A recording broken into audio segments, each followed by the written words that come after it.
Welcome to the Hunting Beast Report, a live video podcast with Dan Infalt and host Jeremy Gillespie.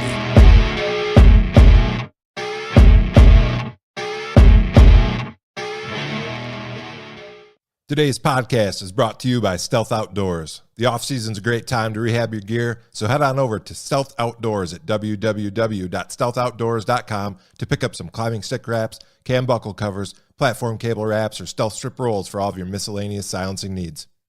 Today's show is also made possible by Hunting Beast Gear, innovators in mobile hunting gear and the designers of the Beast Sticks and Beast Stand. Check out the latest products at www.huntingbeastgear.com.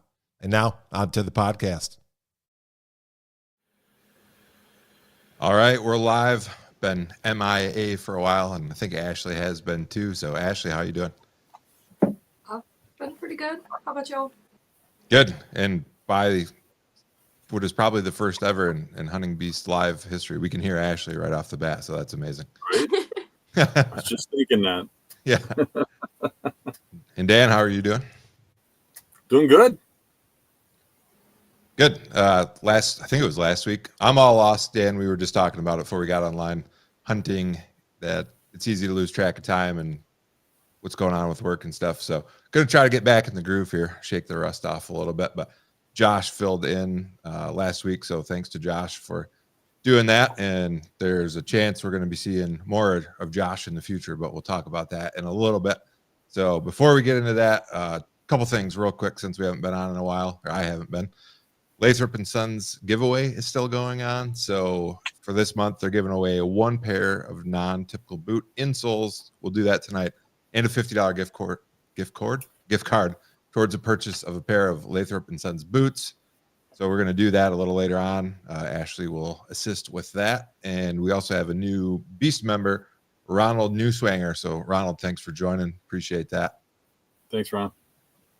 So let's kick it off with the folks that have been MIA. Ashley, what have you been up to the last 2 or 3 weeks? Not hunting really. I went out once during gun season so far. My tags were pretty much filled for my bow season, so I haven't been able to do anything for that. And then I don't know, gun season's just not that exciting. It's cold and it's not as fun as a bow. But I'm still trying to doe hunt. We're going out in the morning. It's going to be pretty windy, so I'm hopeful the wind will work in our favor, especially because the area that we hunt is a bowl, so it tends to swirl. So it's going to be interesting in the morning, depending on if it will stay for us or spin. It likes to spin every time we go out there. Yeah, those bowls, though, in hill country, when it's windy, especially if it's real windy, those seem to attract the deer. But, yeah, tough hunting with the bow. You can't stay out of the zone where your scent's blowing all over. Well, and where we hunt, too, like with a rifle, it's about bow range still because it's so overgrown. So everything has to be super close range no matter where we go. And it's a difficult task, and I'm not very good at a close shot with a rifle. I usually miss. So I'm hoping this year I do better at a standing close shot with a rifle. Yeah, well, good luck out there, and glad to see you again. Dan, since I've talked to you last, you went to Kansas. I know you released those videos, watched those. Looks like that was a tough hunt there. And then just recently you released, I believe, all of the Wisconsin Deer Drive videos are out, right? Was that a two-parter? Yeah. No, it was just one part. I just released the second video on solo stalking the last day. Okay. I watched the first one with the gun drive. So looks like you guys had some action, and I think we're going to talk about that today, maybe get a little behind the scenes. Before we do that, Elizabeth Williams gifted 10 Hunting Beast membership. So that's awesome. Thank you, Elizabeth. Wow. Yeah. Thanks, Elizabeth. Yeah, that's awesome. So I know the membership is growing good, and that's awesome. That keeps Dan and the rest of the folks able to get the content out to you guys. And I don't know, Dan, I don't want to get deep in the YouTube stuff, but the hunting channels, it seems like more and more it's hard to make the revenue like it used to be. So that stuff really helps. So appreciate you guys and everybody that's joined the membership. It's nice to see Elizabeth still around. Last time I saw her, she made some post on Facebook about being stranded. Her truck broke down. She's a truck driver. Oh no. Yeah, she must have got saved. I almost got stranded over the weekend. So here's a quick anecdote. It was 8 degrees most of the weekend. I was out deer hunting with Shauna. That's my girlfriend. And I noticed that I'd ran over a piece of barbed wire in one of the trails we were going out. There's just small strands of barbed wire everywhere in Montana, falling off ranch rigs and stuff. And I was like, oh, I hope we don't get a flat. And I don't think we did from that, but like 2 hours later, I ran over something else, and then I started getting a flat tire. So I cranked down my spare, and my spare was flat, but thankfully I got a tote in the back of my truck with like tire chains, jumper cables, tow strap, all that shovel self-recovery stuff. And I don't even know where it came from, but I had one of those little tiny 12-volt cigarette lighters and air compressors, and I was like, this is never going to blow this spare up. So I put it on, and I let it run for 15 minutes, and it basically didn't even register. So we had to let that thing run for 45 minutes to get 20 pounds of air in my spare, which that was enough to get us to the tire shop, thankfully. So if you're coming out on a Western hunt, always be prepared. You did that to yourself. You jinxed yourself when you said you hope to get a flat. I think I did. We were 50 miles from the nearest town too, so it would have been quite a ways to get a tow, and we would have been out there half the day. So that little junky air compressor salvaged our weekend, so that was nice. But anyways, enough of that nonsense. Dan, talk to me about the gun drives. For people that didn't watch the video, maybe give us a quick overview, and then why you like doing that and what you took away this year. I always look forward to it. A lot of people talk about that's their traditions, how they grew up. It's not how I grew up. I grew up hunting solo with a gun and stalking deer into their bedrooms, and I killed a lot of big bucks doing that. And it started to change around the time I started hunting more with Dave Dockstader, who's passed away now, but his family and stuff did a lot of drives. Him and his friends and stuff, and he got me involved in a little bit, and I just didn't like the way they did things and stuff, and we kind of started doing stuff on our own, doing 2-man pushes and stuff, and trying to get somebody to help, and we killed a few bucks, and it just started growing from there. Eventually people started coming in and helping and stuff, and a lot of the guys that are involved in that are like they're almost like family, but not quite. But you only see them once a year. They become really good friends. But if it weren't for hunting, you wouldn't stay together and stuff. You know what I mean? That's what brings you together, because otherwise you just fall away, even though you love each other. You know what I mean? But it's a good time, and I kind of sacrifice my own killing. I don't get as many big bucks during gun season. I really don't care that much about it. For me, it's like when somebody in the group succeeds, I succeed. We're all working for that. You know what I mean? Like when we started this season out, there was really a sense that everybody was like rooting for Eric. Eric has had such a hard time over the last couple of years. I mean, he's in the right spots at the wrong times. He hunts someplace and the deer's 40 yards out of range or something, but he's in the big box and he just couldn't kill one. Just luck, So everybody's been rooting for him, and he kind of he's like me, where he really likes to help everybody in the drives and stuff. So it's hard to get him not to push on the ones that he knows how to run them. He always wants to go and be the pusher, and it's hard to put him in a kill position when he's always pushing. You know what I mean? Yeah. So it's really, really nice to see him pop the best buck this year.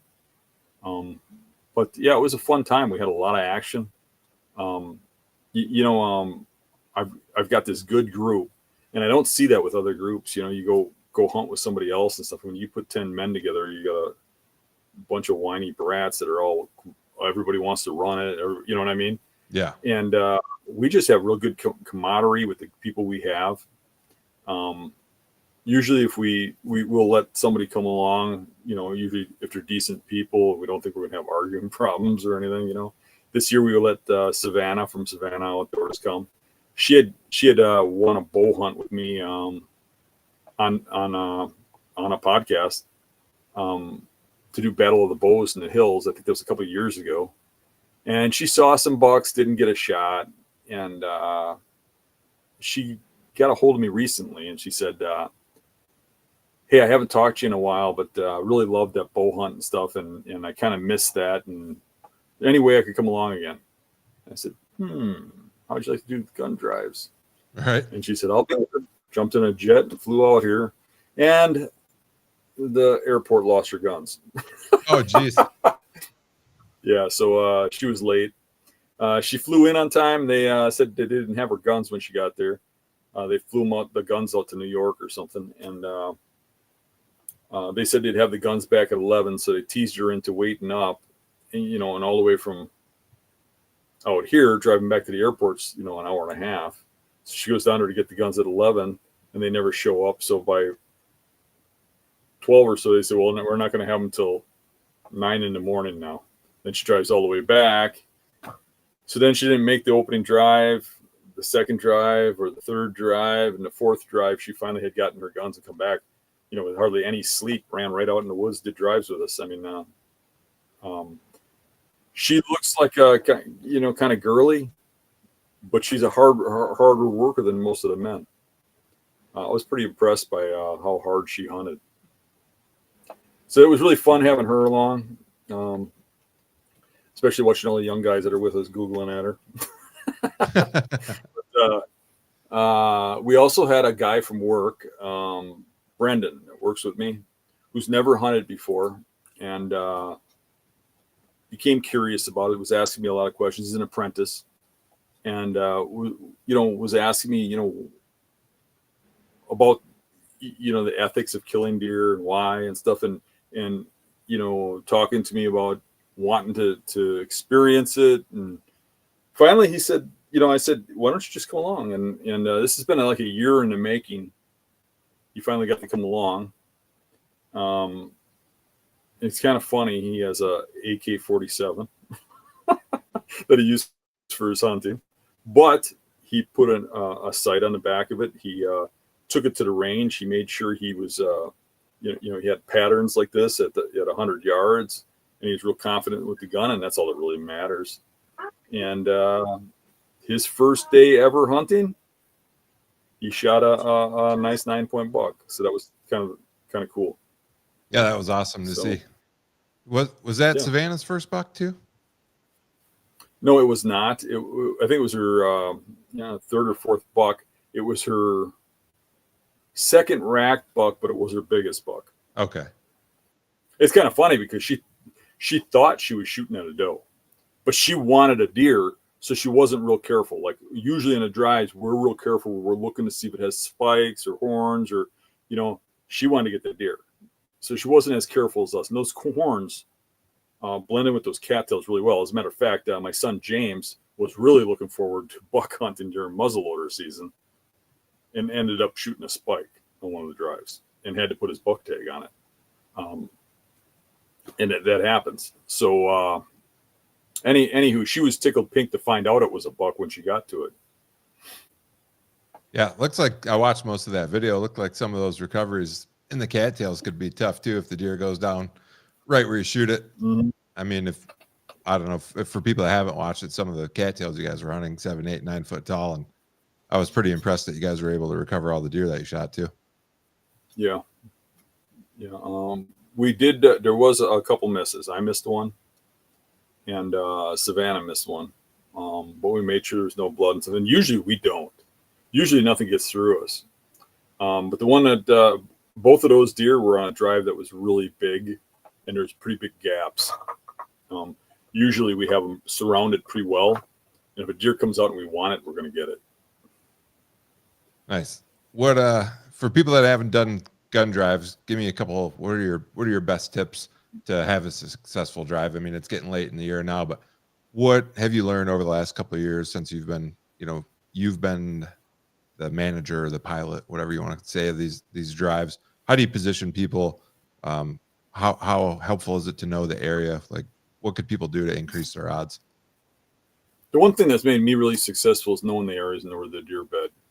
And if you know where they're going to be, it's kind of easy to set up for them. One of the biggest mistakes people make is they try to drive too big of an area. Like they want to drive a huge woodlot with a lot of guys, line them up and drive them through. And those deer will run circles around you. They will hear you coming. They'll run around. They'll be laying in wait. If you do micro areas, you prepare for a small area within the big area. This is exactly where they bed. That's how we do that. And then one thing we do is the drivers want to be super quiet. They do not want to make noise. Where other people, you'll hear them hooting and hollering as they're doing the drive to like scare the deer up. What they're doing is they're telling those deer, here we come. And a lot of those deer, the older ones, will prepare for you. They'll lay down, let you walk past them. They'll try to sneak through you. They'll run a circle around you because they'll know where you're at. What you want to do with a mature buck, if you're doing a drive, is you want to just about step on him when he figures out you're there. Because then you get that panic reaction where he's just going to run out of that bed and end up in front of a shooter. If they have time to think about it, they can be pretty sly. And every year we have deer doing circles around the guys in the cattails. This year was no exception. And several of the drives we had bucks that were seen by drivers for a second, never came out. It's a small patch where they can't come out and not be seen. And there's been years where a buck's really big and it gets through the drivers, and we send the drivers through again, and 2 or 3 drives, you can't get that deer out once he knows you're trying to get him out. He knows it's a trap. He's probably been there before. Another thing we do is we look at the drives. We don't always do them the exact same. So there's usually a way you go about the drive, right? A way you want to push it. But in some cases, you put the drivers in first. In some cases, you put the standers in first. And it's all based on wind. So you do not want to put the standers in there with their wind blowing into the area you're going to drive and then go have the driver stand up, because the deer will run out that back door. Some of them will before you even get set up. So what we've learned is that some deer, as soon as they smell your wind that you're in there, they run. Some deer will just hunker up and just try to let you walk past. Every deer is different, but you got to, there's a method to the madness. So we'll get up, if like the wind's blowing drivers in, the drivers will be the last ones out there. If it's driving standers in, where the standers are going to be, the wind's going to be blowing at the deer, we'll put the drivers in the line first, and then we'll put the standers in. And then I noticed. And the biggest bucks, once they get to be older, now the younger ones will do this to a degree too, but not as much. A lot of the younger ones just panic run. But the mature bucks, which you'll see, is they run out in a panic and then they'll turn. And more often than not, they'll either go straight downwind or go straight nose into wind. But they don't like just running. There's usually a reason for what they're doing. And it seems to me they like the wind to their back more than they do to their nose. Like they want to smell if they're being followed, kind of thing. Like if they're being chased, would be my only assumption to that. But I've done quite well by looking at the drives, and if I'm deciding where somebody goes, by picking based on where the wind is for the bigger buck hunters and the guys that only have doe tags, putting them on the panic areas. And then usually the hunters are in the right position. Not to say does don't run out where the big bucks run out, but big bucks will leave the drive not where there's trails, but where the wind is going. That's something else I wanted to ask you about, because I noticed some of the standers weren't standing. They were in tree stands or they were on a ladder, which is a tactic that you've popularized, step ladder in the cattails. How do you decide where to put those? I mean, I'm sure past experience plays into it, but let's say you were driving a new area for the first time, or maybe somewhere that you had scouted and bow hunted but have never driven. How do you pick the places for those people? Well, if you got a good spot, it's cattails and brush and stuff, and you got a good spot for the deer to run into an opening, I would much rather have the hunters elevated. I want them shooting down through the deer into the ground. I don't, cattails, you can't see the hunters out there. You can't shoot at a deer coming out of the cattails if you don't know if there's people behind it or not. So you elevate the hunters. You put them on a ladder, you put them in a tree, and our ladder is actually pretty big. It's like 16 feet tall. And we'll take that ladder and we'll put it out in the cattails, like on the back door, so that the deer can't just run down the cattails and out of sight. and there's no trees in there, so you really can't stop them. A lot of time, when you're doing strips of cattails that that are long, and you're going to start in a section of that cattails and drive, those deer will do everything they can to get through you and stay in those cattails. So a lot of the bigger bucks will go through the people and down the cattails, and having a guy on a ladder. And then the ladder won't just go anywhere in the cattails. You'll be looking for low areas of cattails, pinches, places where all the trails come together. And you don't want it right on the trails.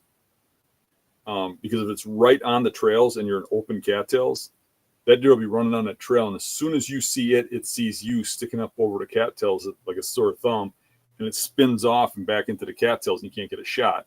So we'll put it off to the side because they're looking up the trail, and then they'll run past you and give you a shot. If you notice when Savannah got her buck on the ladder, what we did with the ladder there was we found a little bit of brush where there wasn't a tree to put a stand in, but we were able to put the ladder up against the brush so she had back cover. Makes sense. And that deer still seen her when she shot at it. It saw her. It was running right at her, and she took a shot at it, and then it spun. And I don't know if it was her or not, but there was a bullet hole through the ear, so I think she hit it through the ear. But it turned, and then when it hit the open stuff, she hit it again and then killed it. One of those game farm deer. They just took the tag out already. Yeah, maybe the tag came out. Yeah. Yeah. Dan, so let's transition a little bit here. For people that still have a tag, obviously the bulk of the rut is over. I mean, we can talk about second rut and stuff, but let's talk more about late season tactics. I believe you still have a bow tag in Wisconsin, correct? Yep. So what does December look like for you? What are your tactics? And then I don't know, Dan, you have to excuse me. When's your gun season end? Is it over now, or is it still going on? Right now it's muzzleloader season. Okay. So you can bow hunt, but you got to dress like a pumpkin. Okay. Or you can muzzleloader hunt. There's not many people out there. The fact that Wisconsin takes their gun season, ends it, and then immediately has muzzleloader hunting with the same basic rules. Really, a lot of people are done. Our gun season consists of every parking lot being packed and tons of people being out there opening day. And Sunday comes and you don't run into anybody. Sunday we ran into doing drives in major public land, 2 guys. Opening day was just flooded with guys. That amazes me because when I was younger, they used to hunt every day, all day.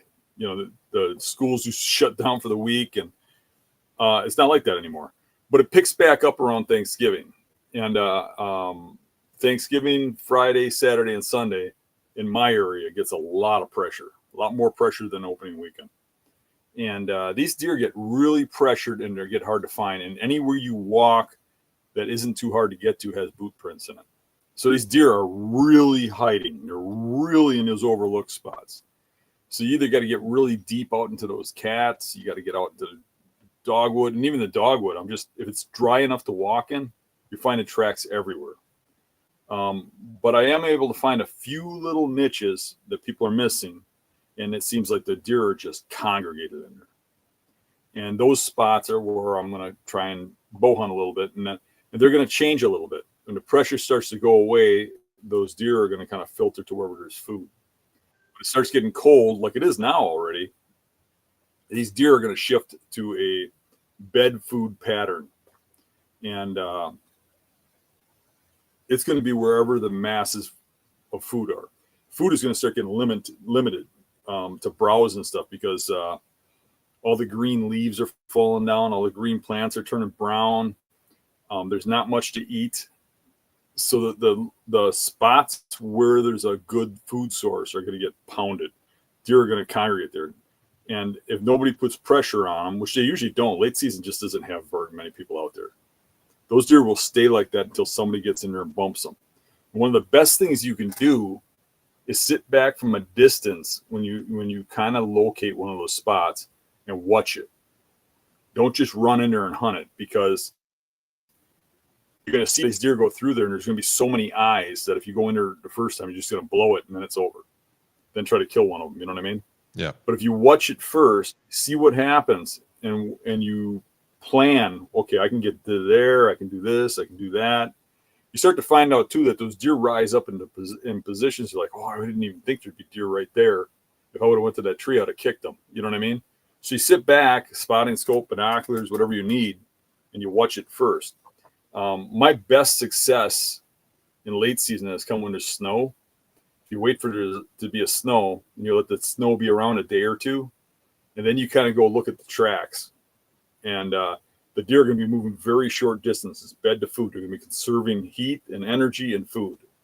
So it's very short distances. So if you're getting in those tracks, you're probably getting too close. But if you start to see the tracks or you can spot the deer, then the tracks are going to kind of give them away and really lock in where they're at. But they're going to be in congregations. It can kind of be like feast or famine, especially with public land, because most of the food's going to be on private. So you got to find where there's either food on private that's adjacent to public, or there's something they're eating on public, like dogwood or crops. I mean, they got crops in some of the public, or just real good browse like aspen, young aspen or something that's congregating in an area. But you find the deer there, and sit back and watch them until you see what you want to see, and then move in for the kill. That's the best way to get them in late season with a bow. No, a lot of good tips there. My experience, and I haven't killed many deer late season, so take my experience with a big grain of salt. But my experience is that it's like early season. You usually get one, maybe two cracks, and then even if they are on a food source, if you mess them up, they either move or they go nocturnal. So I like your sit back and observe first, because it's pretty easy to mess them up, and they're still super spooky from rifle season usually. Yeah, you got really short days in that late season too. Every year I think, okay, I'm just gonna like go after work and scout every day. You really got like yeah. It's such a short day when you get done working or whatever that you don't really have a lot of time to be scouting. So it is kind of hard and difficult, and you get such a short span of time too. I don't know. It seems like September is such a long month, and January is so short. I don't know why, but it's just like it goes so fast at the end of the year that like if you take any time to relax, it's over. But if you get on those patterns too, and they're kind of iffy, like the deer are kind of nocturnal, you can kick back if you don't think anybody's going to get in there till it gets bitter cold. When it gets bitter cold, those things will be out like a half an hour earlier. They have to move when you get down to that like around teens temperature or lower. Yeah, I was out over the weekend. So it was actually the last weekend of rifle season for deer and elk in Montana this past weekend. So I was out. My girlfriend had both of her tags, deer and elk still. And we were mostly looking for deer, but it seems like this time of year when it's cold, and it was cold, the highs were like single digits most of the weekend, that the deer are up and moving all day for exactly that reason. And we did have one day where it was real windy, and we found some bedded, but they were kind of like Ashley was talking about in bowls and stuff. That's a good way, and you can pick those spots out on a map out here. If you know an area is holding deer, you've got a lot more open terrain, not as much timber. You can find those bowls with, where they face to the east, where they're out of a west or a north wind, and they got a deep, steep bank a lot of times, especially if there's brush in them. You can just go bowl to bowl to bowl, and usually you run into deer pretty quick doing that out here. Mm-hmm. So, Dan, what else you got planned for late season? I think you mentioned something. I don't know if you want to bring that up before we jumped online, but might have one or two other things going on late season. Yeah, I might go on one road trip. I'm not exactly sure where yet. Kicking around Nebraska because I still got a tag out there, and kicking around the UP. I'd like to see what would happen in Nebraska late season. There's some spots out there that I found when I was hunting that I think would just be really good later in the year. Don't know for sure, but it'd be fun to go out there and try. Maybe the UP. But I also have a Wisconsin Bobcat tag, which I know a lot of people think Bobcat, but in Wisconsin they're harder to get. You have to apply for points, and it takes several years, and you finally draw. And so I drew a license for this year, and I lined up somebody who's really good at finding big cats to take me out with hounds, and I want to experience that. So that sounds fun. Have you done that before or no? I've only hound hunted for bear. I've never done it for cats. Always wanted to. I've Really got love a, to do cougars. I've got a buddy in Michigan that's done it quite a bit and is pretty good at it, has his own dogs. And you'll be right at home, Dan, because if it's anything like Michigan, the bobcats, you end up chasing around the swamps a lot. Awesome. Yeah. Well, here, real quick, while I've been out, I got a picture or two here I can share. I got my deer early. I think we talked about that before. We did, before I left. But I had a couple friends out, and that was part of the reason I was MIA for a while. I went on an elk hunt, and we got on some elk, but I was telling Dan before we got online, we had 30, 40 mile per hour winds, and the closest we could get was about 350, 400 yards. So my friend that had the tag didn't feel comfortable shooting. I think that was a responsible thing to do given the conditions. The guy's a real good shot too, but 30, 40 miles per hour with, crazy gust. I was telling Dan before we got online, we actually went out the next day to try to get back on him, and the wind was even worse. And I'm a pretty big guy. It's the first time I've ever been blown uphill. The winds were gusting, literally 50, 60 miles an hour. So, and then must have been I think it was November 7th. I had a friend in, and he got a nice mule deer the first hour of the first day of his hunt. So that doesn't happen often.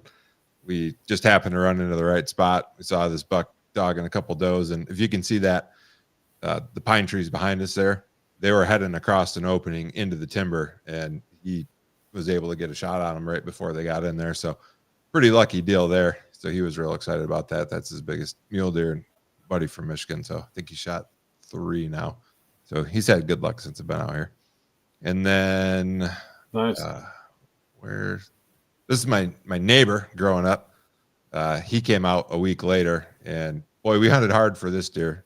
Not this deer in particular, just any deer. I was telling Dan the deer numbers in Montana are way down, and especially on the public land. So this was day 3, and we had, I think, 24, 25 miles in, like an 8 mile day, a 9 mile day. And then he shot this 6.5 miles into the third day.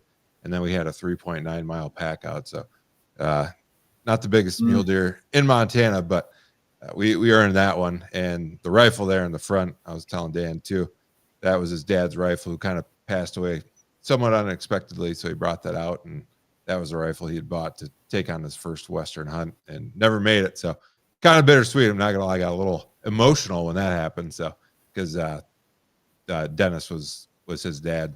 He was my neighbor for like 10 years growing up, and super nice to me all the time. So just brought back a lot of memories. So that was a fun hunt there. And then this past weekend, Sean and I went out for 3 days, and we did see one good buck, but got away on us. By the time we got into the draw where we'd seen it, it was coming out the other side, and it was 500-600 yards away, too far for her to shoot. And then tried to follow it up and just couldn't ever get back on it. We saw a couple bull elk on Sunday, which was cool, in an area that is a draw for bulls. We didn't have a tag, so we just had to spectate those, but just always fun to see them while you're out hunting. And that's it. So Montana, that's a wrap for me. And I was also telling Dan before we got online, late season, my buddy I was just talking about that runs cats in Michigan, he's going to Wyoming for a lion hunt, and sounds like maybe, this is still low odds, but it's a maybe, I might go and be the second shooter. If my buddy gets one and they're still running cats, I might go. So TBD on that, but that'd be pretty fun if that happens. Yeah. So let's see. Sounds like Ashley's back. She had to run an errand for a minute. So come back if you can hear me, Ashley. Come on back, and we'll see what we got for questions today. We are going to do the giveaway. Let me see how many people we got on right now. We've got 290. So pick a number 1 to 300.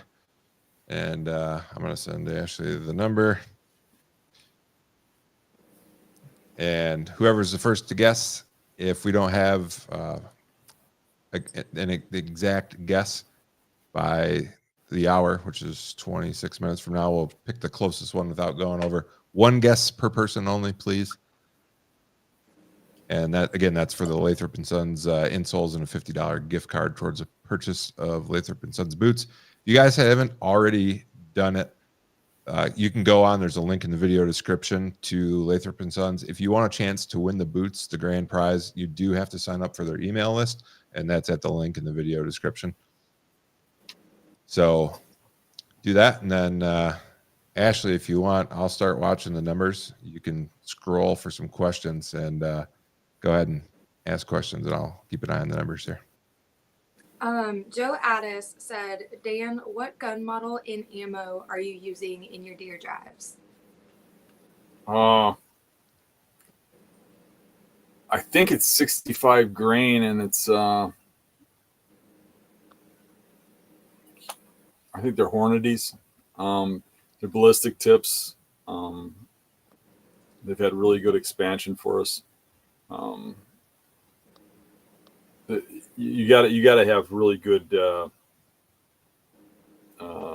ammo for the AR in order for it to be effective. But any of the ammo that it says it's specifically made for deer is usually really good.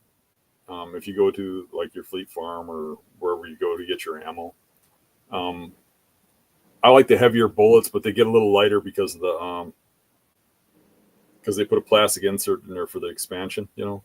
But yeah, you usually don't get a lot of pass-throughs. You don't have a lot of blood, but they're lethal. The advantage of an AR is that it's a short gun that's light. You can get through cattails with it. The disadvantage is you don't have a lot of distance. It's for the shorter shooting. If we're going to have longer distance shooting, I usually bring the 30-06. But with frozen hands and stuff, it's hard to reload. It's hard to carry all kinds of ammo and boxes of ammo and stuff to load little 30-06 mags, where I can just take one mag that has 30 rounds in it for the AR.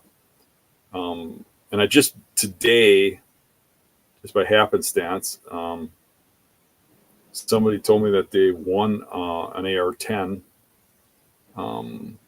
in .308 caliber, and I bought it off of him because he didn't want it. So I got a really good deal on a smoking deal. But so now I got an AR-10. But Eric's using basically the same thing I'm using. He had a follow-up question too. He said, also, what sight do you have on it? I just went and bought a scope from Vortex and put that on there. You know, it's a small scope, kind of built for like a 22 or something, but that's all I really need. It's got good magnification. And actually, it was like when that deer ran out that I shot, I turned that all the way up as it was running out of the woods and was looking to see if it had antlers because I didn't want to shoot a spike, you know. But a good scope is helpful. You really want a wide view. So when you're looking at them, look for one that has a wide field of view, because you got to pick the animal up quick and get on them quick. And you want to make sure there's nothing else in your sight window. So it's really nice to have a very wide field of view.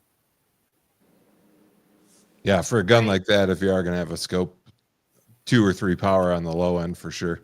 Because exactly. Yep. if you got a 5 power or something on your low end, it is real hard to find them when they're running. Deer Fever asks, do you guys have any tips on scouting? I just started hunting this year, shot my first buck, and I'm just confused on how to find deer. Or a good recommendation on where he should start with your videos, Dan. Yeah, on the first part of that, we could probably have a whole podcast on that in a video series and maybe a book or two. Oh, wait, we already do.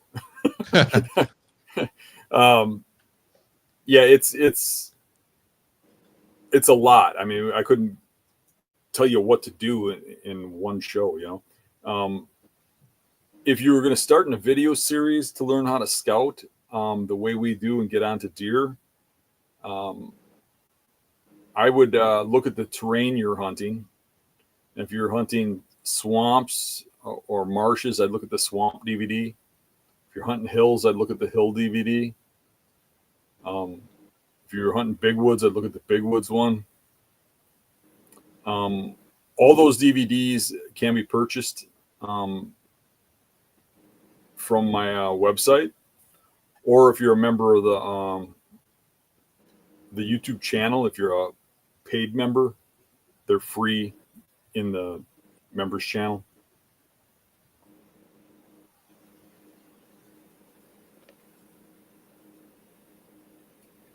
You got anything to follow up on that, Jeremy?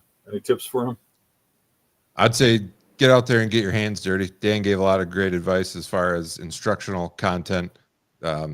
So get an idea of what you should be looking for, and then get out there and get some boots on the ground. There's, experience is the best teacher. So you can read stuff, but until you get out there and apply it, it doesn't do you as much good.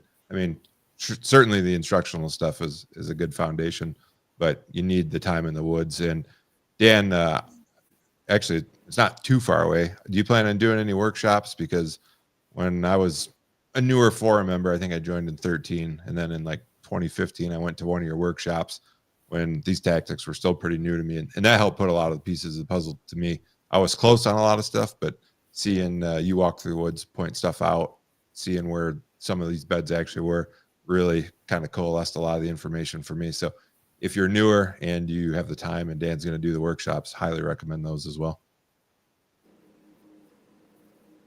Yeah, I'm planning on early February starting them off. Our bow season's going through January, so it'll probably be like the first weekend of February. We'll start the first workshops. The workshops are really good. I mean, there's just some things you can't show in a video that you have to see firsthand. It's hard to, some people probably think I'm pulling their leg or something, but I'm not. Jeremy, you were there, so you probably know what I'm talking about. That you can't really see the perception of close. You can't really, to actually look at the beds and look at the setup, I think is kind of eye-opening at those workshops. Yeah. So the workshops are a lot better than they sound. I mean, we go out and we look right at the actual deer bedding areas, the setups where I've actually killed deer and actually on public land. So I actually show people where I've actually killed some of the bucks that you're watching get killed on the videos. Yeah, no, it was a great experience, and I know it was a one-off, but Dan, I think the following year you came to Michigan, and I went to that one as well, and both of them were, like I said, at the time for me, super helpful. Yeah, occasionally I do the travel ones, but the travel ones, people really, really want me to do those. They want me to come to their state and show them how to do it in their state. But honestly, come here and see how I do it on my turf, I think is better for you, because when I go to someplace new, it's not going to be set up like my turf, where I know the spot where I usually do the workshops is really well set up that shows a little of everything. And it's hard to find that randomly when I go to some other state, go there scout and then take people out there. I'm going to be missing part of the picture. Sure, I'll show you that woods how to scout, and it'll be very beneficial. But I do believe that the one we do here is much more beneficial.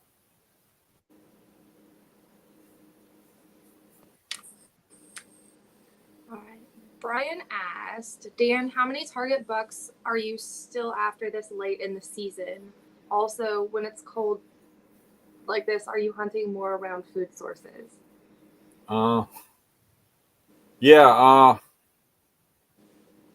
Geez, I would say the number of target bucks this late in the season has actually gone up, not down, because I keep running into new ones. But yeah, that's not a bad problem to have. But they also get harder to hunt with all the pressure. Matter of fact, right towards the tail end of rut, I got a camera on a point, and a buck that I assumed was dead because I haven't seen it in years showed up on the camera. That buck, I was actually, if you guys remember when I shot that buck, not that big one last year, but go back 3 years ago when I shot that real big buck in the marsh. The one that we had to get the dog to find. Yeah. When I got that buck, if you remember in the video, me talking about it's, the buck that's leaving the sign is either the 10-pointer or the 12-pointer. Well, that 12-pointer is still alive. I got him on a picture, and it's definitely him. And that was a target buck 2 years ago, right? Yeah. That's crazy. I don't know how old that thing is. His tines got shorter. It looks like he's got more mass, but they're all in the same configuration, the same forks and everything. It's like, holy crap, the thing's still alive. So we've been going after him a little bit. I mean, killing something that lives almost exclusively in cattails and doesn't like to come out is hard. But I mean, I like hard challenges. We have a super chat from Andrew Vondolowski. I don't know if I butchered it. I'm sorry. And he said, "Do you hunt mornings this time of the year, Dan?" Hi, Andrew. I would recommend it if you can. I mean, it's pretty brutally cold up here in the mornings, but they are moving very well in the mornings right now. Yeah, the not that it was some giant buck, it wasn't, but I killed a late season buck 2019 in North Dakota on a morning hunt, and there was that particular year in that particular area, there was one standing cornfield left in like a 10-mile radius, and I feel like every deer in 10 miles was in there, which is North Dakota, so it wasn't a lot of deer. It was like 20 deer, but by North Dakota standards, that was a ton. And there was a pretty, and that was the first year I hunted over there, but there was a pretty obvious high probability bedding area about a mile away. So I set up on that, got my stand up an hour before daylight in December, which was a great time. It was freezing. And I don't know, 30 minutes after daylight, that buck came back and I ended up shooting it there. So I think with the right setup, Dan, you said a lot of times the deer are set up right on food, and I agree with that. They're hundreds of yards away, sometimes 100, 200, they're real close. But this particular setup, it was pretty open between the food source and the bedding, like a mile of just kind of rolling prairie hills. So they had to travel a ways to get into some good bedding cover, and that setup helped me out on a morning hunt.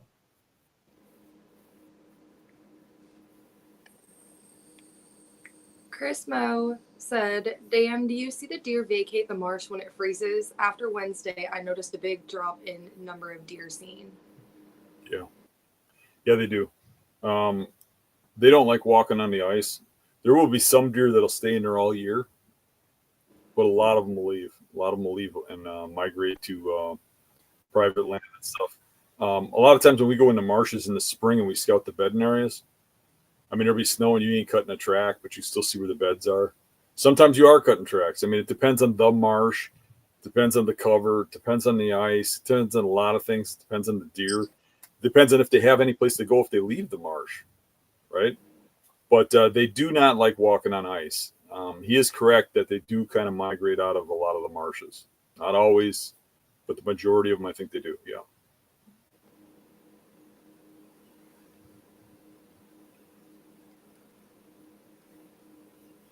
Sorry, I'm trying to find more. I'll ask one here. We got A. Navarre says, Dan, do you ever use snowshoes? I don't know where he lives. He doesn't say. So we just got 3 foot of snow and looking for recommendations on something that would work but would be quiet. I've tried them and I think they suck. Trying to get through cattails or brush with them things on is really hard and really noisy for me. I've already got big feet, so I can kind of get away without them. If the snow is hard enough to walk on, but I don't like snowshoes. No, I know some people swear by snow skis, or I think they're called marsh skis for walking in marshes. I don't like those either, but some people say if you get used to using those, they work well.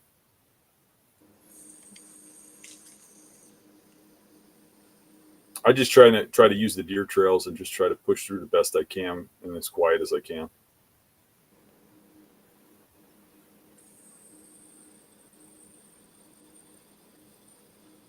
Got anything else, Ashley? Yeah. Matthew Witchner said, "Dan, when are you going to stop deer hunting this season, and how does your late season approach differ from mid-season?" I don't ever stop deer hunting. I never give up. I'm not as hardcore as I was when I was younger. I try to be, but I'm just not. I don't have that in me as much, but I still have that will, and that I keep going at it.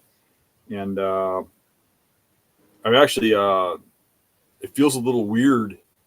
I didn't hunt yesterday or today, which is really abnormal for me to go 2 days without hunting. It just it doesn't even feel right. I almost feel like I did something wrong. Even my wife was like, "Why are you like hanging out here?" No. Just go somewhere. Screw you. So I hunt a lot. Yeah. When I quit will probably be when I'm tagged out on bucks or the season ends, whichever comes first. It'll probably be when the season ends because I'm going to hold out for something really good. And I got enough meat. I don't need to be just out there to kill. I'm enjoying the chase. And if I don't get one, I'm just fine with that. I would say the very best season I ever had, and I still remember the year, it was 1991. I hunted the whole year, the whole season. And on the very last day, last minute, right at closing time, I shot my buck. You can't ask for anything better than that. To me, it's more about the chase. You know, if you're out there every day hunting them, it's great. One of the, I don't want to say it was my worst season because it certainly wasn't, but one of the most kind of confusing seasons for me that's been recently was that buck from 4 years ago that I shot in the marsh, that real giant that I was after. When I shot him on day 5 in September, I'm like, well, now what do I do? I'm tagged out, you know. I kind of like to keep after him, so I don't really want to fill that tag too quick. I'm having fun with this, so.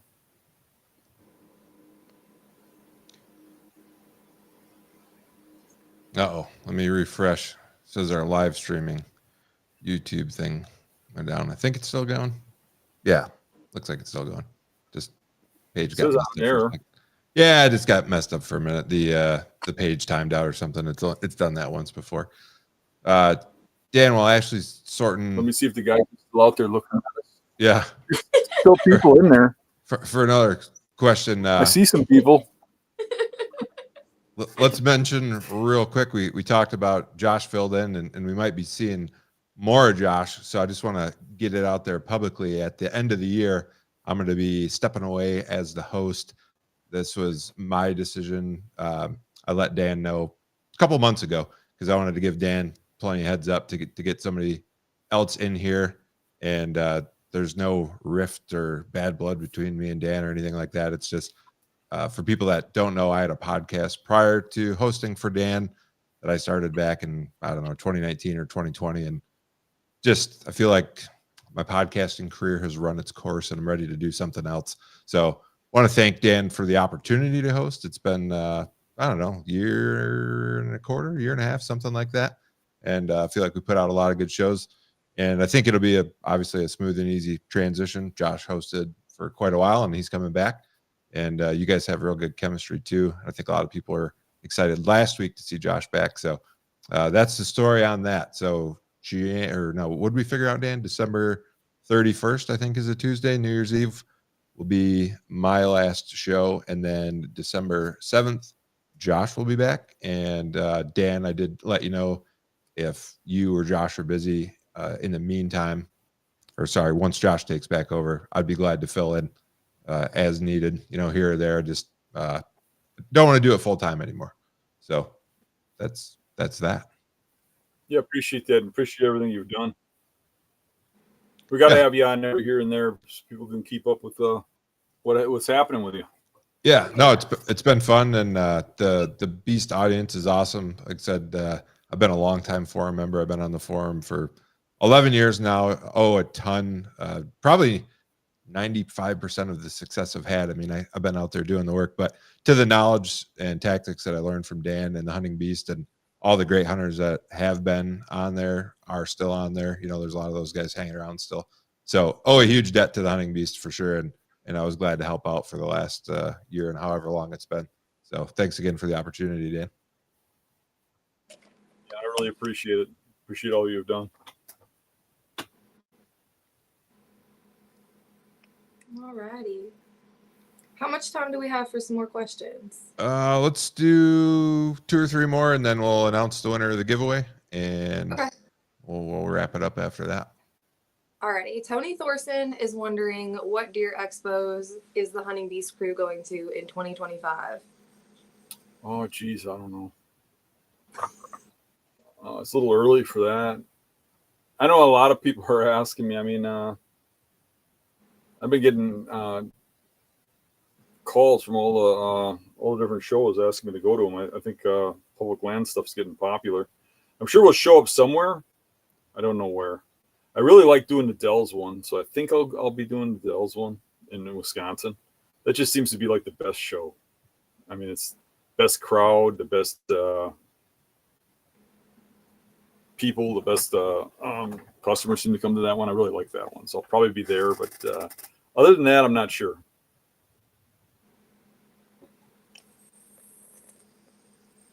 Scott Langlis said, "Hey Dan, have you ever hunted New England or more specifically Rhode Island? Also, any idea on when stands will be back in stock?" No and no. So I have very little to do with the tree stand stuff right now. That is almost all Mario. So if you're on the email list, he'll send you an email when they get in, and you need to buy it real quick because they'll sell out, and then we'll have to, it's a rotating door kind of thing. There's not much we can do about it right now.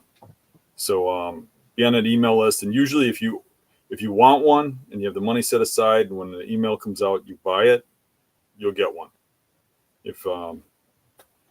If you wait a week or something, you probably won't.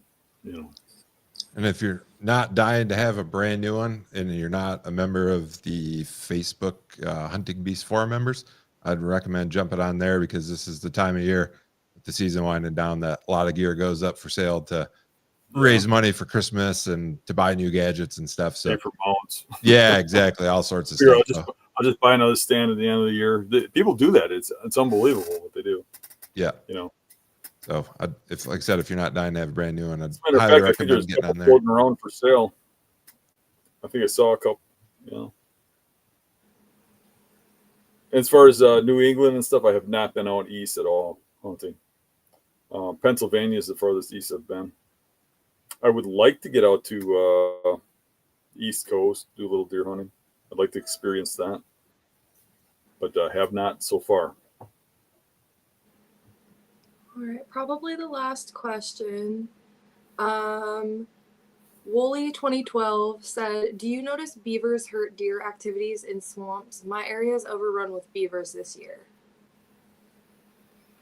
I don't know that it has a huge impact. I think in the long term, it actually helps because they create new tree growth. They open up areas. They create undergrowth. They let the sun hit the floor and grow other things. So I don't think they hurt in the long run. I think they can mess up an exact spot. They can cut down a bunch of trees right on an island in a bedding area and open it up for a couple of years. That place sucks, and I've seen that. But overall, I don't think they hurt anything. Over long term, those deer are still there. They just moved to another spot. Let's go ahead and announce the winner. I was watching the numbers here. So the winner today is, we don't have an exact match, but the closest without going over is Veteran Outdoorsman. So Veteran Outdoorsman, congratulations. You want a pair of Lathrop & Sons non-typical insoles and a $50 gift card. Here's what you need to do to claim those. Send me an email at it's thehuntingbeastreport@gmail.com. thehuntingbeastreport@gmail.com. All one word. I need your name, your phone number, shipping address, shoe size, and email. Again, that's name, phone number, shipping address, shoe size, and email. Shoot me an email. I'll get that over to Steven at Lathrop & Sons. And while we're talking about Lathrop & Sons, quick plug for someone that's been a supporter of the show. I did buy a pair of their mountain boots in August. I wore them all elk season. I'm still wearing them now, and been a big fan of those. They're not cheap. That's the elephant in the room, right? But they've lasted really well, super comfortable, more comfortable than the pair that I was wearing before that. They're made in Italy, so it's not stuff coming out of China. It's high quality footwear, and I've been a big fan. I'll probably stick with them going forward. So if you're looking for a pair of mountain boots or for whatever for next elk season, one, you have a chance to win some for free. Again, the link's in the description. Join their mailing list. And on my last show there, December 31st, we're going to draw the grand prize winner. And two, I don't know if I didn't look. I don't know if they had any Black Friday sales going on or if they still have a sale going on. But Dan, I don't know about you, but I try to do most of my gear shopping right now this time of year because everything's on sale everywhere. And if you got a little money squirreled away that you can spare, it's a great time to get a deal. So check that stuff out too. If you're anything like me, you wait till everything goes up in price and it's really expensive, and then you need to buy it. Yeah, when you need it last week, you buy it today, right? Yeah, I've been there too, though. Don't let me lie to you. Right. I've been there I'm always conveniently at the wrong time. Yeah, yep. Stuff breaks. So, but anyways, I think that's probably going to do it for today. Ashley, it was good to see you again. It's been a minute since we caught up. Dan, good to see you. To everyone that's out there with a tag, still grinding. Keep at it. Dan gave you a lot of good late season tips today and had a ton of members on today. Too many to shout out individually, but we did talk about the membership program. Definitely helps keep the show going, helps keep Dan going. So thanks to everyone that's a member. Dan, I'll turn it over to you to wrap it up. I just appreciate everybody being on. It's fun. Sorry I haven't been on much. Been out living in the swamp. You know me. Yeah, it's hard to keep you on the computer in November. Me too. So, all right, everybody. Thanks again, and we'll be back. Things should have a little more regular schedule going through December, so we'll be back next Tuesday unless I hear otherwise from Dan. Catch everybody then. See you.